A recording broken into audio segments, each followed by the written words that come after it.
Well, a heated debate has now erupted over the forced conversions that have taken place recently in Jammu and Kashmir after two Sikh girls were allegedly forcibly converted and married to older men. Now, Republic TV has spoken to one such victim of forced conversion seeking justice. We have a case in Jammu as well where a girl named Nikita from Udhampur, she was forcefully converted to Islam.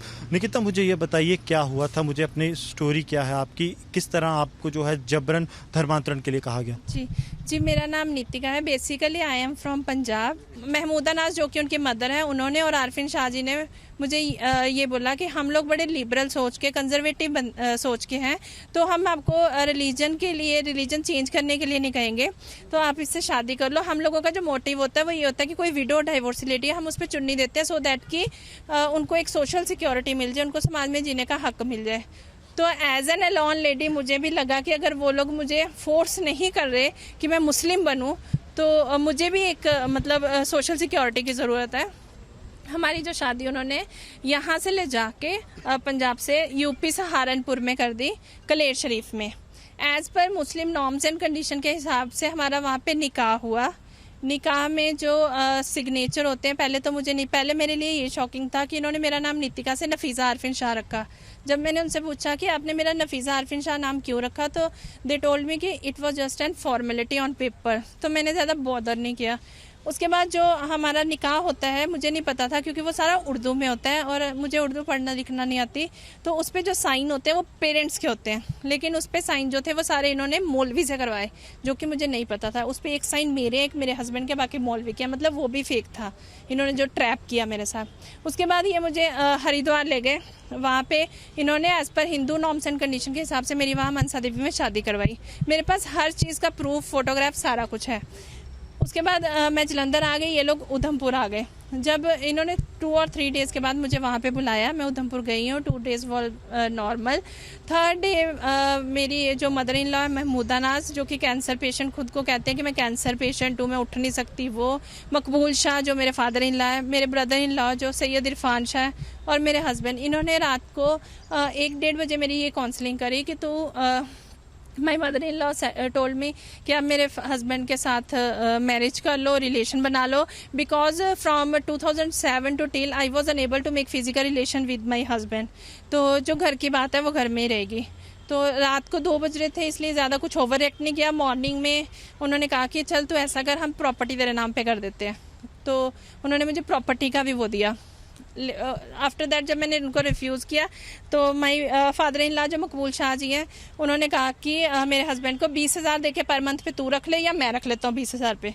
उसके बाद हम लोग यहाँ से आ गए। हमने कुंजवानी में घर लिया अपना रेंट पे, तो वहाँ पे रेंट पे लेने के बाद रोज़ हमारे झगड़े शुरू हो गए, क्योंकि my husband always told me कि तू कर लेना, किसी को क्या पता चलेगा, घर की बात है, कल को पापा को कुछ हो जाएगा, प्रॉपर्टी तेरे नाम पे हो जाएगी, हमारा फ्यूचर सिक्योर है, ऑल दैट। तो उसके बाद basically they wanted to follow me in prosecution. तो जब मैंने उनको ज़्यादा अपोज करने की कोशिश की, तो 14 मार्च को वो सडनली गायब हो जाता है, उसके फ़ोन स्विच ऑफ हो जाते हैं सारा। उसके बाद क्या आप पुलिस में गए, क्या हुआ? हाँ, उसके बाद पहले तो मैंने मिसिंग लिखवाई थी और फिर मैं पुलिस स्टेशन भी गई थी। 25 से लेकर टिल डेट तक मेरी police station Gandhinagar women wing में कंप्लेंट चल रही है, बट मुझे वहाँ से कुछ भी सपोर्ट नहीं मिली और मैं सारा दिन बैठी रहती थी, किसी ने मेरी बात नहीं सुनी। फ्रस्ट्रेट होकर जब मैंने उनको ये बोला कि मैं आपके पुलिस स्टेशन के बाहर सुसाइड कमिट कर लूँगी, तो जो IO हैं परवीना मैम हैं, मुस्लिम कम्युनिटी से हैं, शी टोल्ड मी तेल तू फेंक, माचिस मैं लगाती हूँ। तो मुझे उनकी तरफ से कोई सपोर्ट नहीं मिली। तो अब मैं आपको ये कहना चाहूँगी कि मुझे धमकियाँ भी आ रही हैं। उनकी गन फैक्ट्री है उधमपुर में, उन्होंने मुझे मरवाने की धमकी दी है।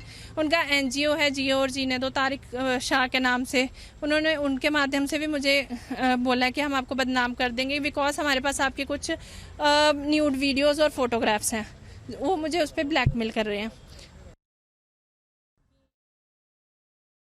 Well, straight away going across to Gursimran now for a quick update, because Gursimran, now we are looking at many people, especially women, who are claiming themselves to be victims of forced conversions that will be coming out openly and talking about their ordeal because they are still awaiting justice.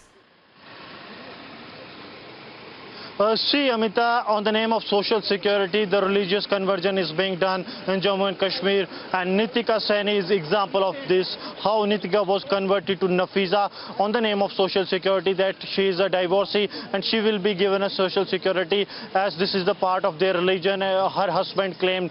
But what exactly happened was the religious conversion. She was forced to practice that. She was also said to have relation with her father-in-law, which is something we cannot even imagine of. So this is the extent to which these religious conversions are taking place in Jammu and Kashmir as well, and how they are being done in a pre-planned way, and this is something really shocking. And when it comes to the justice, the way she alleged that Jammu and Kashmir police cop Parveena told her that she will help her to burn her outside the police station, this is really shocking, that at a time when the governments are making claim that they want there should be no religious conversion, the forced religious conversion, why this is actually happening and why police is taking such rude actions and almost nothing on ground. So these are the questions that needs to be asked to the Jammu and Right. Kashmir police as well, that actually what they are doing, if they have a report Absolutely, of forced religious Gursimran, that has been conversion. a heated debate that we have been talking about. I have to just cut you short to break.